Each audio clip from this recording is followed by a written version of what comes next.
Hey, everybody. Welcome back to another episode of the Dirty Decibels podcast. My name is Jeff, and I am super honored to have Derek Zanetti on the podcast today, a.k.a. the Homeless Gospel Choir. I am a huge fan of Derek's music, and it's really cool to have you on.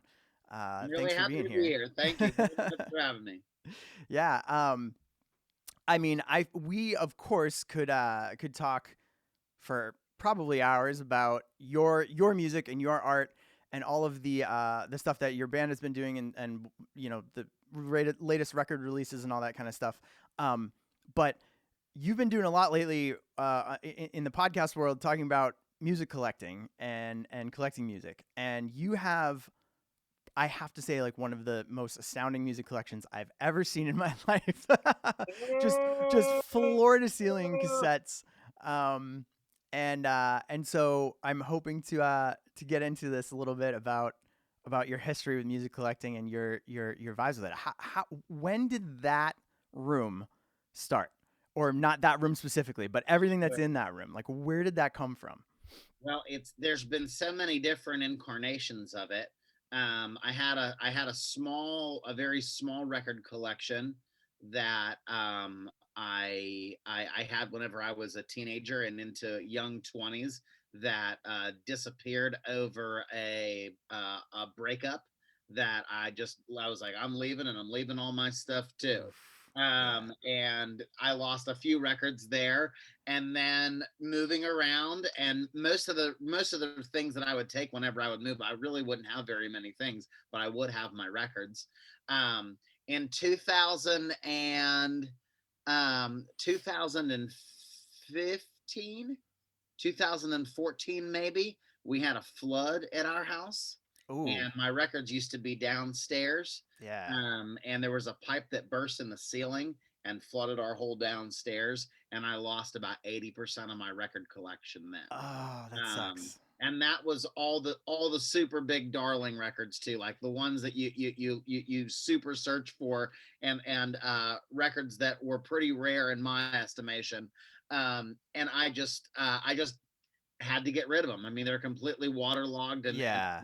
had no value. So I Yeah. went ahead and I got rid of them. And what you see here, for the most part, is all that I've collected from 2014 until current. Oh, wow. Um, Okay. so all this stuff that I've bought and that I've gone out and I've looked for is within the last, so many years. Yeah. Okay, cool. I feel like I was going to say before, I feel like the you mentioned the breakup, and I'm like, it's a real serious breakup if you're leaving, if you're like, peace out, keep the records. You know what I I mean? was I was on a I was on a I was on a rocket ship out of there. Yeah. I was it was good that I did, and I'm glad that I did, and it was I was yeah I was yes, 19 years old, and I'm glad that I just you can have the records. Yeah. Um I feel like that's a good indicator. That's definitely a good indicator. You're like, well, like the records are always that thing that you're like, yeah, I got to come back and get those. If those are gone, you know it was the right move to get the hell out. um, I've been thinking and talking a lot about music collection more recently. I actually had a relative who passed away a while back, who left behind a large amount of home hi-fi gear and a great many albums as well. I was tasked with helping my uncle in this case, going through a lot of this stuff, and so we sold a lot. We sold some of it, and kind of piecing through it all. And it really started to like turn me on to the idea of uh, getting into hi-fi and getting into like having a setup and having the physical medium that I feel like as a child of the time I grew up in was entirely CD based, which is cool. sure. But like I've so my very slow start into collecting physical medium albums, vinyl and tapes, started, I'd say, probably 2017, 2018 till now. So it's like very much in its infancy Sure.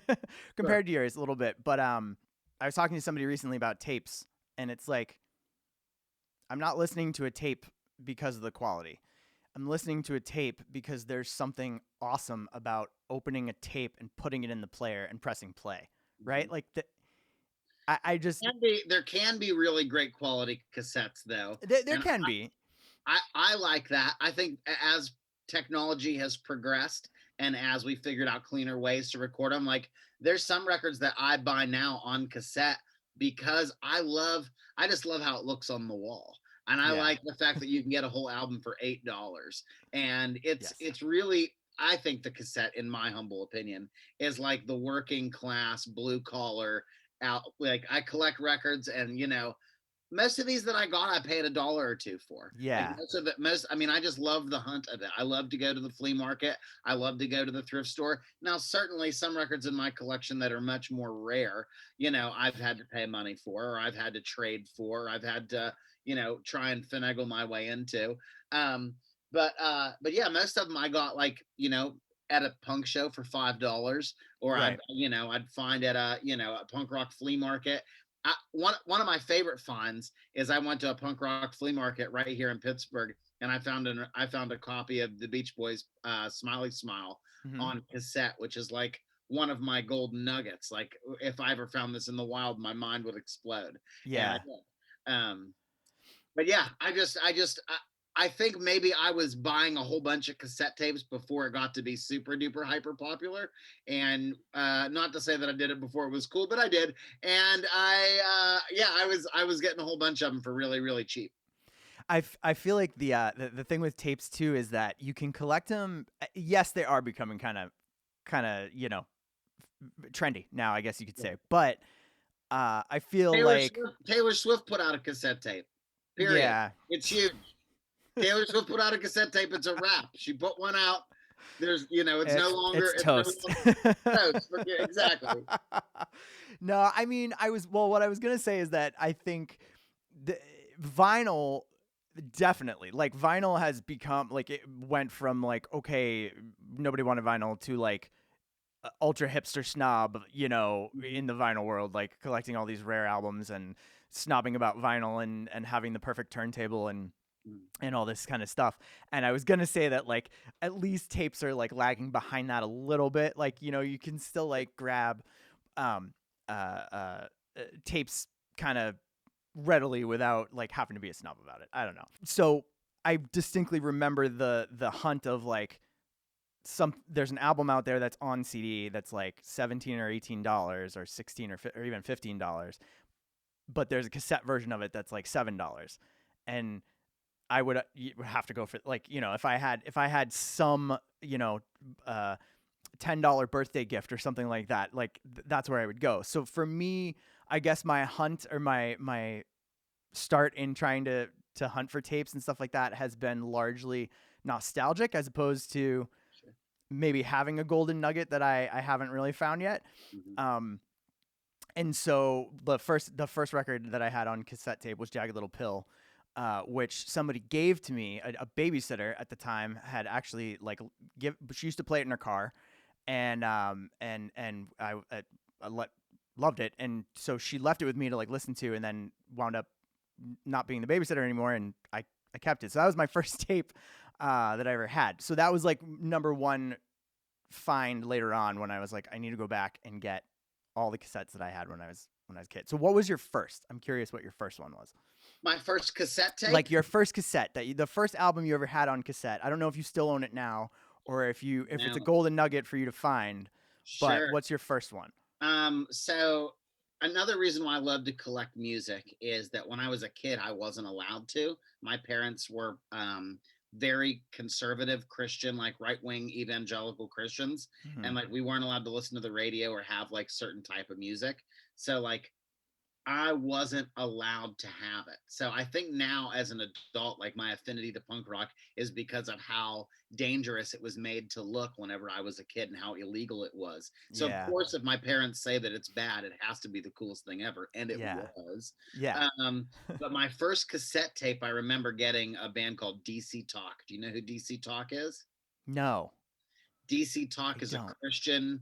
they're a Christian hip hop band from like the late 80s, early 90s. Okay. If you can think of like that super corny era of hip hop of like um MC Hammer meets Vanilla Ice meets um Milli Vanilli, Yeah, I was just gonna say Milli Vanilli. like a Yeah, super plasticky yeah, hip hop dubba dubba dubba dubba dubba dubba ba dubba dubba dubba dubba yeah, dubba dubba ba dubba dubba dubba dubba dubba dubba dubba, like a thing like that, but it was all yeah, about like Jesus and like, and then yeah. give your heart to the Lord or whatever.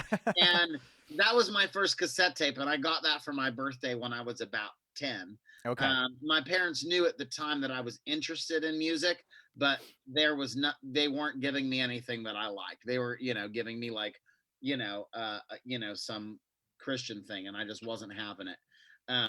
So that's why I think I collect music so much now, and why I cherish it, and like the things that I wasn't allowed to have whenever I was even like growing up into the late 90s and into the early 2000s, like as a late teenager, like thinking about like what it would have been like for me to go to this. I mean, I listened to that music because I had friends and we had like secret mixtapes. I had a clock radio in my room, Yep. and I figured out how I could make cassette tape dubs off the The radio. radio. Yeah. Yeah. So I would stay up late nights on certain nights of the week, like Sundays and Tuesdays, I think I remember.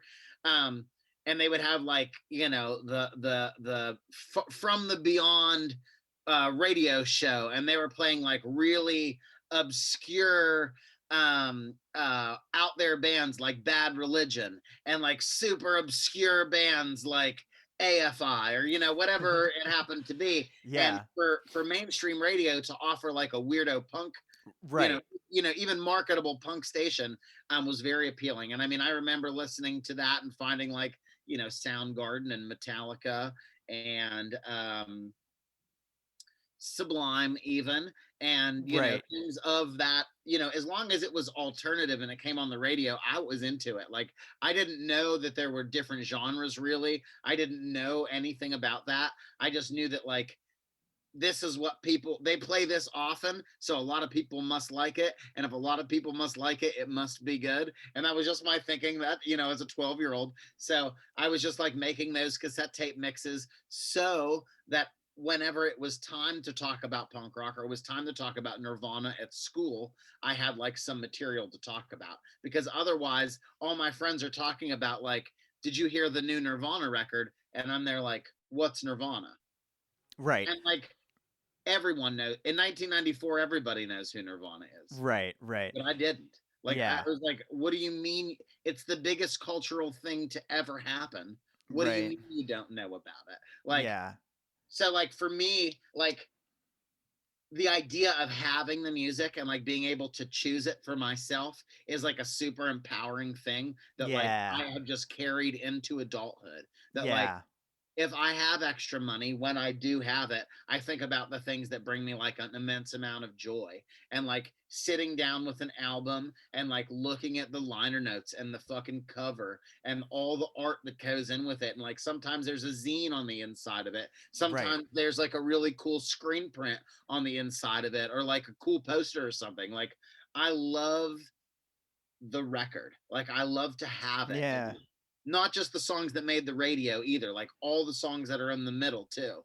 And like Right. how Yeah. important they are to tell the whole story. And I know that bands in some cases today, not just bands, but people who are making art as music are focused on like making a single and then following and chasing however the single makes you feel. But like, I like to sit down and have a whole 30 minutes of like, I want to hear what the whole idea happens to be. And that's another reason why I prefer an album or a cassette tape or a CD. I have a lot of CDs too. I have a whole CD wall up there, and Yeah. I still listen to CDs a bunch too, because it provides the same. It provides the same type of experience for me. Um, Yeah. and they're super cheap to get now. You could buy CDs in the dollar bin all day long till your face turns green. It's gone the other way now. Now it's like now those are the cheap things that nobody seems to want, and everybody's going back, of course, because Sure. My friend also had a CD burner too. So we would go to his house in his basement, and where he had his computer room, and we would go into his computer room and burn CDs too. So I had, when I was in high school, I had like a CD hookup, but yeah. the reason the tape thing worked so well is because the church that my parents went to had they would you'd be able to get the Sunday sermons on these blank tapes. They were just white tapes, and they just had the date on it from the Sunday sermon at church, and they were long enough that I could put a good piece of material on them, and then they would last me, a few weeks, maybe a week or two, until I got tired of the songs, and then I would make another mixtape. Um, but that's why I stuck with the cassette tapes for so long, because my parents weren't wise to me taping over them. I was just taping over their Sunday sermon tapes with, like, you know, metal guar. I remember whenever I remember taping guar on there, and then hip hop stuff too. Yeah. Like, I mean, terrible hip hop stuff like 3 6 Mafia and the like. There's like the most vulgar and crass stuff you could ever imagine. But I knew that it existed, and I knew that there were good people involved in, like, this world, like the music world. Yeah. I knew that there was all these weirdo people who were making this weirdo punk rock music, and I knew that I wanted to be a part of it in some way, but I felt like I wasn't allowed to be, or it was forbidden in some ways. Right. So yeah, that's kind of my beginning of like finding my own music and like making it and like being able to make dub tapes and stuff. I do remember getting a gift certificate for Christmas one year, and I went out and I bought REM Monster on CD, and I had that CD, and I listened to that. I hid it. I mean, I hid it. It was under my bed somewhere, and I just kept the CD in the player, and I hid the case Wow. somewhere. I don't remember. Yeah. Um, but yeah, and I listened to that album on repeat for months, I think, because I mean, it was just the only record that I had. I didn't know how to get other ones, because also too at that time, good records all had the parental advisory sticker on the front, Right. and Right. you couldn't just go ahead as a 14 or a 15 or a 16-year-old, even just go to the record store in a mall and Yeah. buy Yes. an album. Yeah. I Uh, never had thought about that because I don't remember if I bought. I mean, I guess I must have some that have that on it, and yeah, I don't know if maybe I just like didn't buy them till I was old enough looking or something. yeah, But I feel yeah, man, like it really makes you think. Hearing that story really makes me think about how fortunate I was that my parents kind of were into music. And you don't think about how like people's experience, you don't I never was in a position where I had to think about music as like something that was being kept from me. And sure. so it's just really eye-opening to realize that you know there's situations like that where people are like kind of kept from consuming music in that way when they're younger, you know. And it makes perfect sense. It makes perfect sense that you would have such an impressive music collection now. And when you buy used and you buy and you like to pick, I love to pick. I love to go to a yard sale. I love to go to a flea market. I love to dig through crates. I really love to try and find something like that's obscure that might just be thrown into a bin somewhere that no one knows about at a thrift store or something. So like Yeah. that's my favorite, when I know that I've really found a real cracker jack. When you find it out in the wild. And that's why, like, there's certain tapes that I have that I just collect of an artist. Like, I have,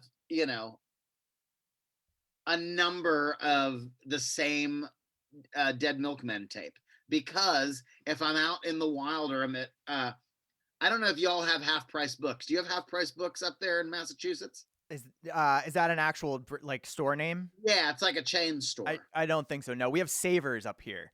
It's like a big bookstore. It's like a Okay. bookstore that sells used books at a discount. Well, Okay. that's where I found like so many of my favorite tapes, because for the Nice. longest time their focus was on vinyl, and they had walls and walls of vinyl they were selling at these excruciating prices. And then underneath the vinyl table were just bins of cassette tapes, and they were all $1. Right. So I would just go there and just take like a day, and I'd say, well, today I'm digging through all the bins at half price books, and I'm going to go ahead and see what they have in there. And I found so many amazing things for $1 or $2. Yeah. So you were saying like you'll keep like the same like multiple copies of the same album. Yes, I have. I mean, just looking here, I mean, I have. Yes, I do. Plenty. Yeah. I mean, What are because you? if I see it and it's dirt cheap, I can't say no, because even if I want to give it to somebody, or like I was Yeah. a part of a cassette tape swap for a while where we were swapping cassette tapes, and there's like certain records that some people just don't have. Like if you collect cassette tapes, you need to have Counting Crows to August and everything after. You need to have that tape. They made millions and millions of them. And like if you don't have it in your collection, you should. So every time I see it, you can see it on the back wall. I think I have like 5 copies of it, because I'll see it for $1 and I'll just pick it up. And then Yeah. if there's ever like a chance to do a swap, I'll send it and say, you should have this record because it's the best. Right on.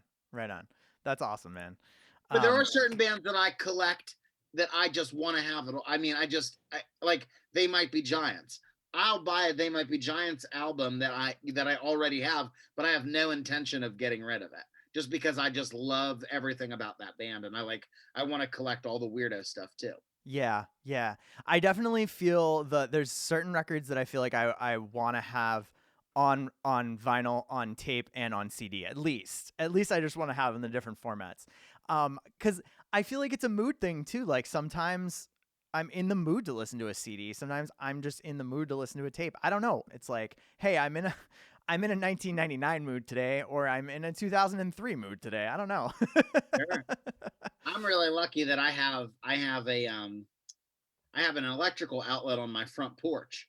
So I went ahead and I put a stereo system on my front porch of just like bits and bobs that people are getting rid of on Craigslist. Like, hey, free receiver, free record player, free Yeah. speakers. And I just gathered all that stuff and I rigged up like a really cool stereo system on my front porch. And like I'm always playing records out there whenever I'm sitting out there, whether I'm, working Yeah. on Yeah. songs or just having like a regular, computer day.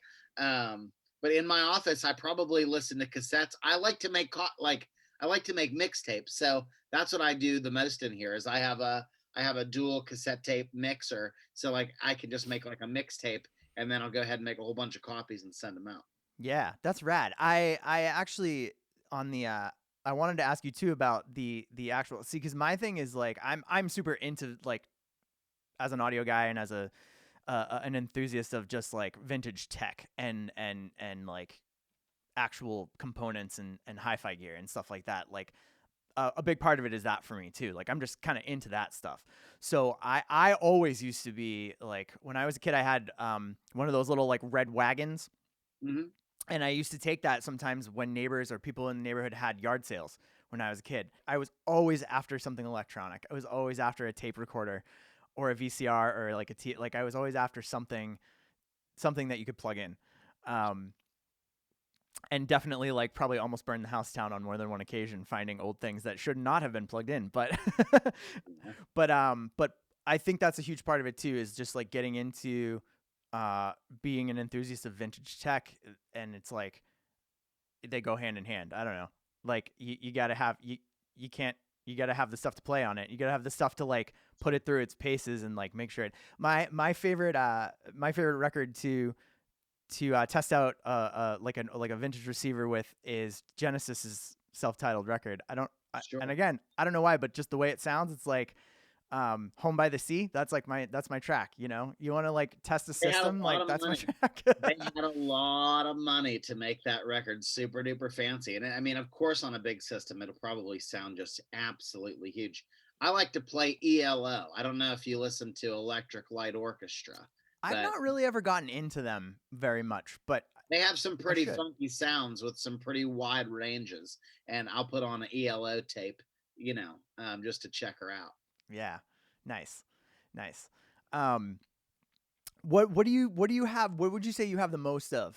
You were talking about like multiple copies. Like what band do you have the biggest All of catalog all of? time. Probably They Might Be Giants. I probably have them. Well, that's not true. Um, Tom Waits. I have a lot of Tom Waits. I have almost everything. Um, I have a lot of Fugazi and a lot of doubles of Fugazi, because when I see those out in the wild, I usually get those too. The Dead Milkmen, the Pixies. Um, they Might Be Giants. The Nice. Beatles, Beach Boys, Rage Against. I think I have every Rage Against the Machine album, on every medium. I think I have all the cassettes, all the vinyl, and all the CD for Rage Against the Machine because I bought them at different time. You know, I've had them at different Yeah. times. Yeah, Um, totally. um, yeah, I think so. I mean, I have all the Ramones and the Clash and things like that. You know, I have Black Flag tapes and um, all that kind of stuff too. Yeah, man, that's awesome. It's hard to say what I have the most of, and without moving my computer screen. Oh, no worries. It's all good. Do you feel like your relationship with collecting music has gotten any more like how has your journey with it actually been this past year? Because uh obviously no one's been able to tour, live shows aren't happening. Like have you collected a lot more stuff just within this past year, or would you say you've been more like in like you said before, like in the world of like mixtapes and stuff? I think I've bought more albums since Yeah, COVID-19 has been around. From March of last year until now, I think I have bought the most amount of albums in like a stretch of time. yeah, Only because I have the time to do it, and I mean the the the the the the meditative relaxing piece of just sitting there and listening to an album to get the whole thing in there. I've just had the time to do it, and there's been a bunch of amazing records that have been released like this last past year, and true.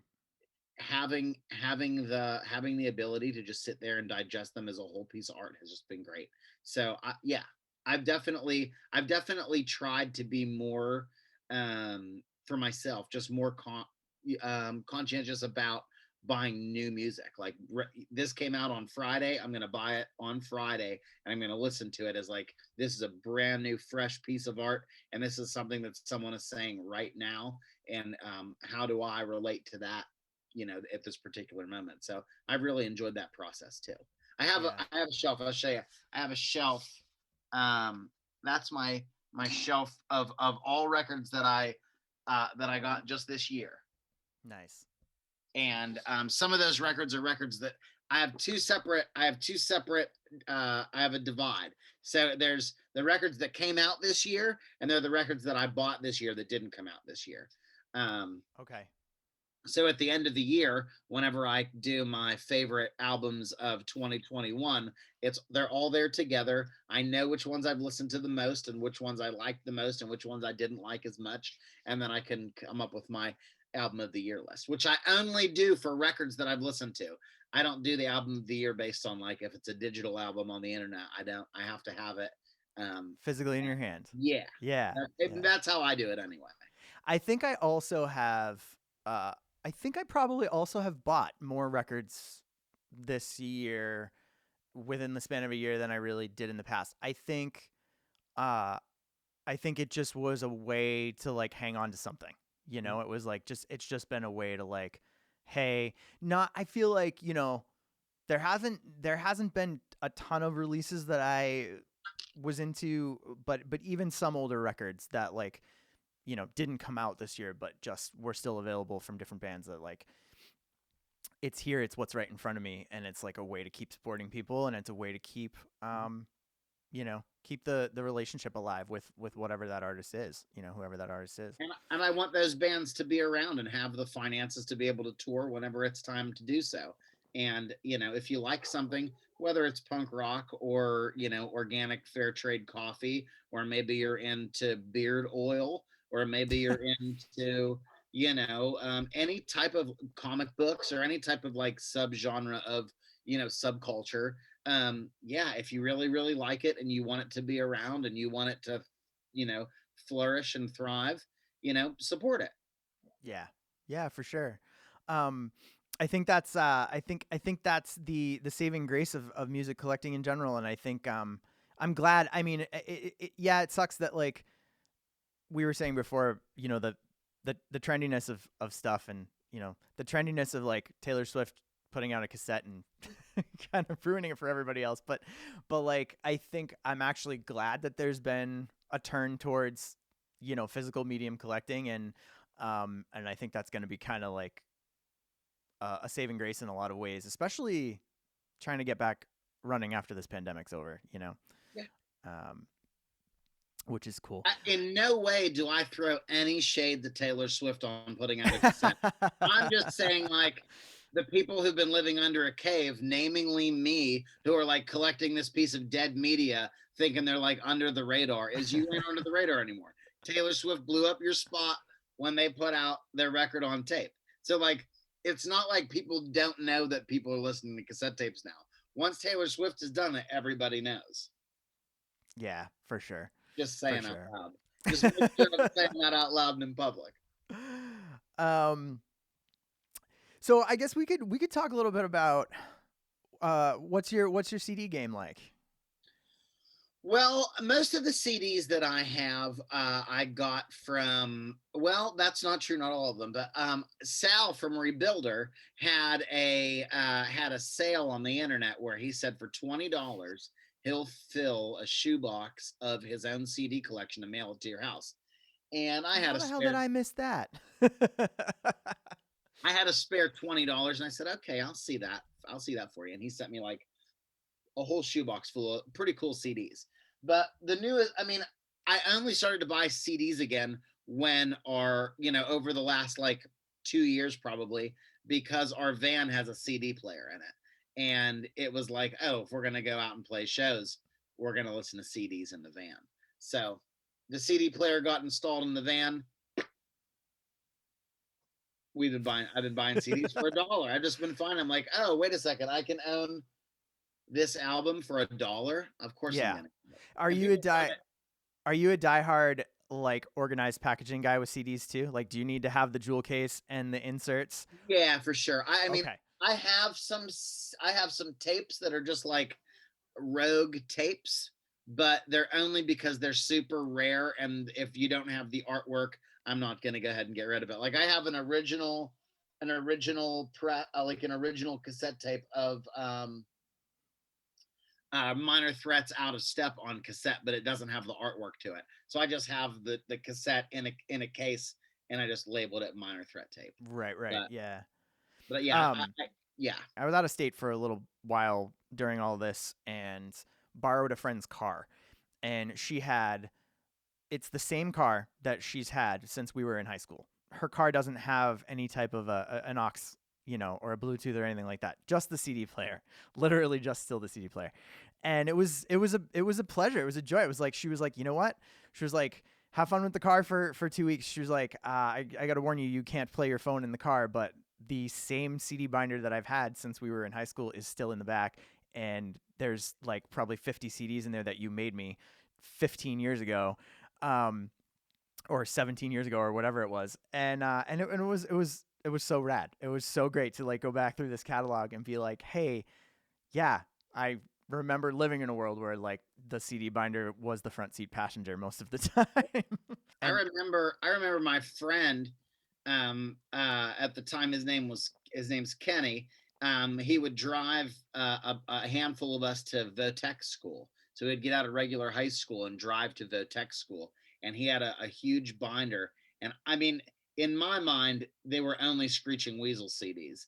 But I'm sure there were other. I'm sure there were other CDs in there too. But I remember every day would get out of school, they would go to McDonald's and get McDoubles, and then we would listen to Screeching Weasel from the McDonald's all the way to Votech school. yeah, yeah, my brother's band recently got a van, uh second use. It actually came from a church or some kind of a church group or something like that. Same thing, CD players in there, right? And they were like, this is what we do in the van. We listen to CDs. That Sure. you can't plug in your phone, but that's the point. Like CDs all the time. Let's get up on the CD game. So it's like, I think it's cool because it's definitely a medium I always connected with more in transit situations than I ever did in at home. Sure. So every type of medium kind of has its place where it belongs, and I feel like anybody that's our age with like CDs are always going to be belong in a vehicle. That's I that's it. Yeah. remember. I remember when I was a senior in high school, Radiohead Kid A came out, and we went to Century 3 Mall, and I bought it, and we got in my friend's. I think he drove a Camry, and we That's just what I drove.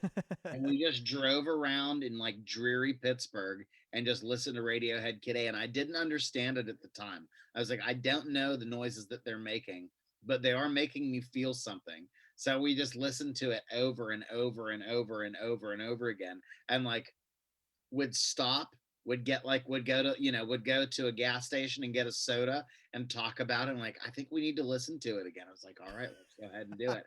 And we drove around, and I didn't I didn't know what the words were because the if when you open up Radiohead Kid A and you look at the liner notes, it's just art. It's like this really weird digital art of like these mountainscapes. Yep. And I didn't know what any of the words were until I don't remember where I saw this, but somebody pointed it out that if you lift the CD case, there's a little booklet that they put in the back of the CD in between, Oh, they hid it in there. No shit. and I you didn't know opened that. it and it had all the words in there, and I was like, that's what they're saying. This is super strange, and like made me fall in love with it. Not only because, you know, a digital CD, we knew when it was going to come out, we skipped school, we really spent time with it, really listened to it, but also like the surprise and the trigger memory inside my mind of like how surprised I was to see a band do something so strange as to hide the lyrics in like a weird booklet underneath the CD tray. Yeah. Yeah. And I mean, dude, that's the thing that you can't replace ever in a digital. I mean, you can make I remember bands once in a while would do you remember an enhanced CD? Or Sure. like so you'd put like so it was a regular music CD and then like you could put it in your computer's And there's CD-ROM like a video and on there'd it be that they're like something hidden in there and it's like I remember that, but like anything digital, you know, is eventually going to be able to be accessed by anybody and like it just doesn't you can't replace something like that. You can't replace like I always am disappointed when any physical record like a tape a vinyl CD whatever doesn't have the lyrics in it. Like that for me is always key. Um you like I it to not be it. You don't want to have the lyrics in it. no I do. Oh, okay. I always want there to be lyrics in there and I'm always disappointed when there aren't. Cuz sometimes there aren't. And I understand obviously too, especially with smaller bands like it costs money to make it, you Yeah. know. So like you can't always have sometimes you just have like the little insert card, you know. But Well, also, too, just coming from like an absolute DIY world, that you should have an album insert in there. Like even if you have to go to the damn Kinkos and and make it yeah. you have to go ahead and just do a black and white thing that lets us know what you're about, that lets us know who's in the band, where the hell you got it mixed at, how we can order a T-shirt. Like, Yeah. to not have that in there is such a disservice, not only to the art that you made, but like to the person who like wants to follow along. Like you've already Yeah. intrigued their taste enough to get them to purchase the record. Now give them something, there should be like, I just love the pageantry of it. Like Yeah. I love I love the inside jokes that are on the end, that often exist there. I'm a sucker for good album layout. Um I'm a sucker no, for really good photography and lyrics. That's my I want the lyrics and I generally tend to lean towards photography versus drawn art in albums. It's not to knock drawn art in any way shape or sure, form because there's beautiful album art out there. Um but I love sick photography, you know. sure. I love it. I love it. The not to fanboy out on you, but like I was a big fan of the scheme you did with like the shirt and the wallpaper Cool. you know, blending in, like stuff like that. It's just that's always where I gravitate towards of like, you know, favorite record styles and like elements of a record for sure. I like it whenever the art reflects the sound of the music that you're making. Yes. That if it calls back to it, if you look into the art, like whenever I listen to Neutral Milk Hotel, Airplane Over the Sea, the art that goes along with the record makes it so congruent. Like it takes you to a very specific place. You can see and feel what's happening around it, and it's super like it's in touch with itself. And like I just think that that's remarkable when it gets to happen. Now, not everybody who puts out a record even cares about the album art at all. And sometimes it's something that's completely obscure and abstract. And, because you want to be avant garde, you don't put the lyrics in it, whatever it is that you're choosing to do. But Yeah. I do like it whenever it does, like, it calls back to it, and it's a whole piece. I like that myself. Yeah. I'm a huge fan of the band Brand New, and Brand New's record art has always been that way for me. Like the Okay. photography that they've used in their album art. Even going back to Deja Intendu with the drawn that was drawn art with the astronaut and stuff. But I think they're a good example of that too. They've always had album art that is a visual representation of the music in so many ways. Um, and I think that's always resonated with me a lot. So I don't know. Do you want to do some kind of like, I don't know. We could talk about top fives, or we could talk about Sure. favorite categories, or favorite Yeah. stuff that you have. I can't. I feel I can't hold a candle to your music collection, but I could probably pick a few of my favorites. Let me do this. I'll just position it like this. And you ask me a question, I'll go fetch it for you and I'll just bring it back to you and I'll show you what it is. All right. How about like what's the oldest thing you have in your collection that is like the most special to you? Or it doesn't have to be the most special to you, but the oldest thing, because that's what I have here that could talk about. Okay. The oldest thing. Let's go ahead and lift this up and we'll just take a look at this here. Um,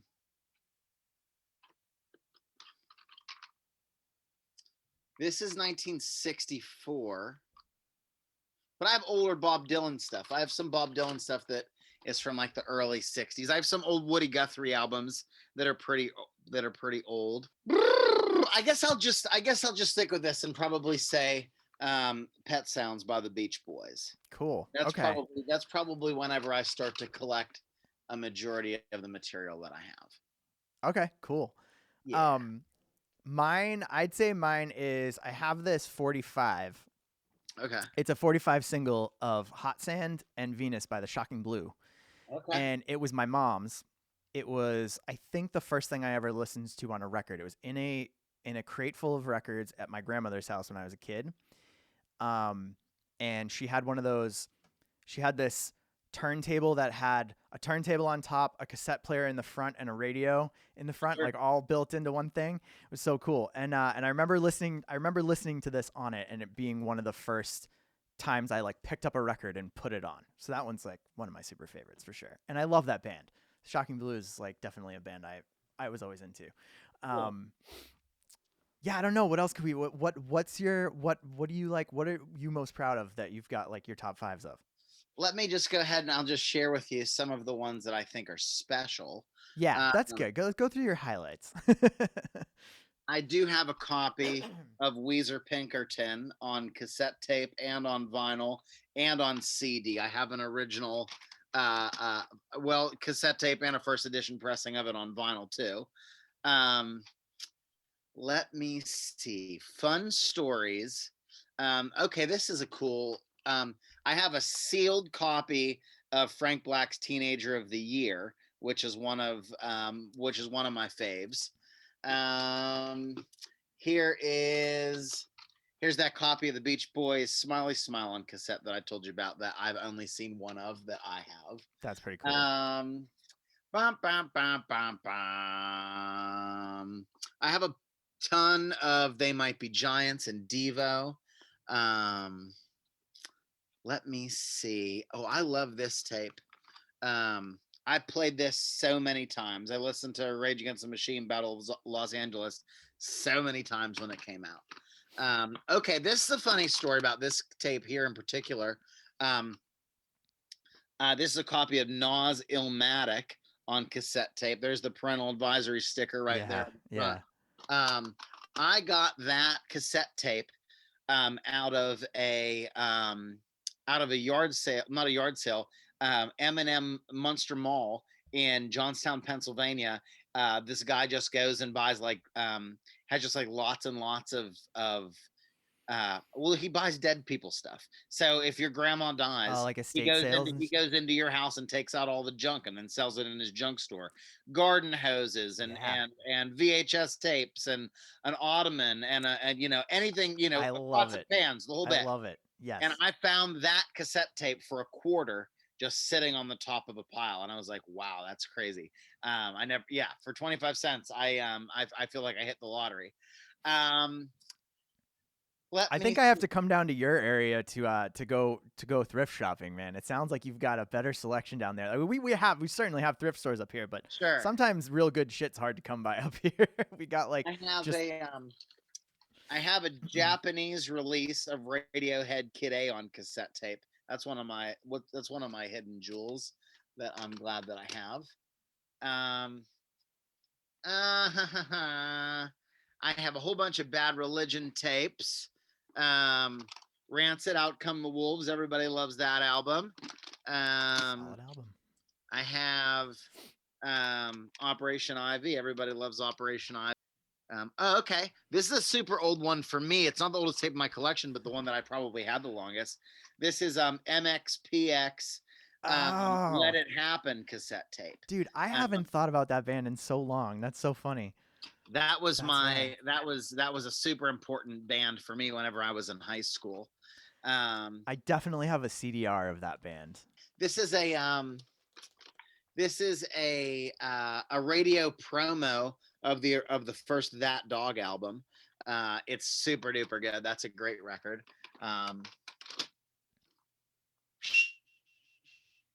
Oh, here's all my Alanis Morissette. Oh, here's one, two, three, and I have one over on my other case of Counting Crows, August and Everything Counting After. Crows, man. Nice. I have I found these. I got these. These are really cool, actually. I got these from the System of a Down tapes from the Philippines. There's a cassette tape seller there. His name's Don, and he has all these like super rare releases that he sells and he ships out on the internet. And Wow. I've been buying tapes off him. I got a bunch of I got the Strokes and a bunch of stuff that came out in like the 90s that's pretty hard to find. Hey, here's a question for you. Yeah. How did you get all those storage racks that you have all the tapes in? Are those custom built? Did you make those, or are No, those I just found them at thrift stores and flea markets. You know, sometimes you get them for $5. Sometimes, you know, some of them I've paid, you know, $10 or $15 for. Yeah. But yeah, I would just keep my eye out for them, and I would comb the internet for them, and sometimes people were giving them away, and I would just go there and get them. I was lucky one time. There's a store in Pittsburgh called the Center for Creative Reuse, and they had a whole box filled with add-in stacks, which are the plastic. They're like Lego containers, and you can make like modular um, uh, cassette tape racks for your wall. And Okay, I went there cool. and I bought. They had them for like 50 cents a piece, and I bought every one that they had. I feel like I've not really often seen ones that are that big. Like I wasn't sure if they were all one unit because I remember the old ones with the drawers, like the Yeah, sort of fake wood grain ones with the drawers and stuff like that. But that's really awesome, man. That's cool. yeah. They're just Um, they each hold 100, so you can see on that wall there's 200 there, and then there's probably 200 there, and then the big wall there holds about 500. nice. Um, All right, so real quick before we leave, let's do what would you say your favorite? What are some of your favorite CDs? my Let's favorite. cover we'll cover CDs and then Okay. we'll wrap it up. I got a whole bunch. I got a whole bunch of Descendants and All CDs that I got in like a pack. I think Sal sent me some of them. Mhm. I really do like to. I like to drive around in the tour van and listen to the Descendants and sing along to most of the words. Sweet. That's awesome. I think I saw a long time ago you and Sal going like toe to toe on Instagram Live of like your like top 5 something different records. You were going through records a while back. Um, that's great, man. That's great. Well, thank you so much for coming on the show. Hopefully, I And answered all your questions. Okay. Oh, dude, absolutely. Cool. Like I said earlier, I wish I had more of a collection to hold a candle to yours, but I'm hopeful that everybody will be kind of more into music collecting as we get out of this pandemic and kind of get back to it's like I've said a million times, like when we get shows again, there better be a line at that merch booth. There better be people just Yeah, lining I up to just to to, to buy shit and like just appreciate it more. And hopefully that's a positive that comes out of it. I think it will be. And I think that if people are making things that they really care about and they're spending the time and the attention that it takes to make it great, I think people will spend their time and attention looking at it. But yeah, I'm excited. I'm excited to just go ahead and see what bands have created and go out there and consume it. And I'm super excited to get back to going to shows. Yeah, for I sure. don't know if I'm super excited about playing shows right away, but I am super excited about just going and just being a fan of music. And like, I've already played a million shows in my life, and like I can always go back to doing it at a full-time pace or like whatever that happens to look like. But like Right. I really have grown accustomed and enjoyed a more chill life of like being at home. Not to say that I don't ever want to go on tour again. Of course I do. But something inside of my heart, I don't know what it is extraordinarily just okay with just being and existing. And it's for the first time in my life I've ever just felt this way. And I really do like it. Even my partner said, 2 days ago, like you are much more at peace now, it seems, than you are whenever you're just coming from tour to tour and traveling all the time. And I think that's true. Um, you know, I'm happy. I'm super duper happy to go and watch shows. But I think whenever I go back to doing it, I think it'll be very specific and special. Like I want to come to Boston. I want to play a very specific type of show. I want it to feel and look like this. And whenever we do it, it'll be like a big, huge special event. And make sure that when you go to do it, that you mean it, and that I'm coming to Boston, and we're gonna have a great gig out of it. And like Yeah. instead of saying, "Oh, I'll be back to Boston 5 times this year, catch it or don't," you know, Right. um, Right. just Yeah. being more specific about it and more, you know, I hope that one of the things that just comes out of all this is like people having a better sense and understanding of like balance and yeah, like what's healthy. Hopefully that's something that comes out of it. That's like we've had time to breathe, we've had time to think and like kind of be home or like turn to our inner comforts, which is why music collecting is a perfect topic and relevant to discuss because it's such a comfort. It's like it's food for the soul in that sense. Um, and yeah, I mean, I dig that for sure, and I think shows in general are going to be more special for people when we come back from this, yeah. which I hope so. It's fitting to talk to you too on an anecdote because the show that you played at Great Scott, I want to say it was November-ish of 2019 We played in was. October and in November. We played there twice, once with Ramona and once with Harley Poe. Yeah, I think it was the November one was the last show that I saw at Great Scott before they closed. And it was also one of the last shows I went to in general um, before everything shut down was Sure. was that show. So no doubt when you do come back to Boston, it will be a special occasion, my friend. And I appreciate you coming on the show today. And it was rad to hang out and rad to catch up. Thank you so much. I had a great time too. All right. Well, have a great night and we'll Yeah. see you soon.